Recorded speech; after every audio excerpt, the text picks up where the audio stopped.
My aunt was like a second mum. She was always there for me, and I felt comfortable with her. I could talk to her about anything, even things that I couldn't with my mum. She was my security. She was the person who would stand up for me and make sure I was okay. And when I was 8, she passed away from cancer. I remember the day when she died. Everyone around me was really upset, but I couldn't cry.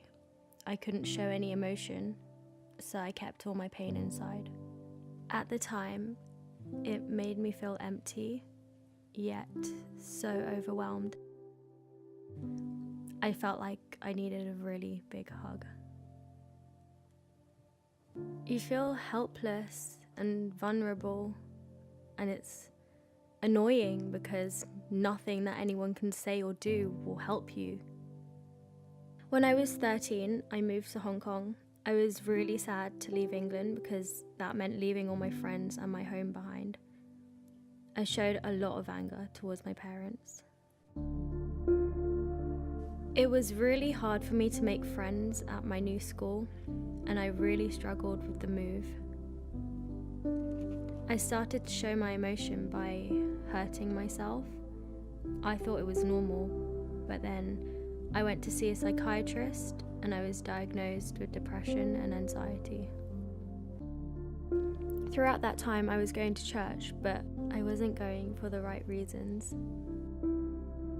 I remember being on holiday in the UK and I was invited to this Christian event for young people.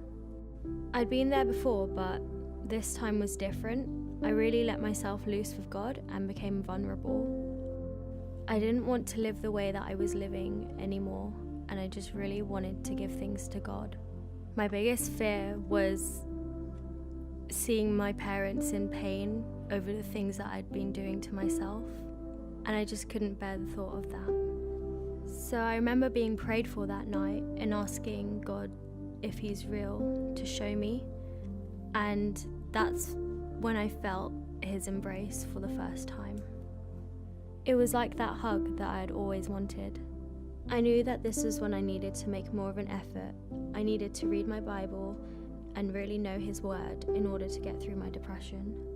Since I've made the choice to follow Jesus, I've really got involved with church. I've made loads of friends and lead a weekly Bible study group at my house. I feel so much happier, like a weight has been lifted off my shoulders, knowing that God really values me and He wants the best for me.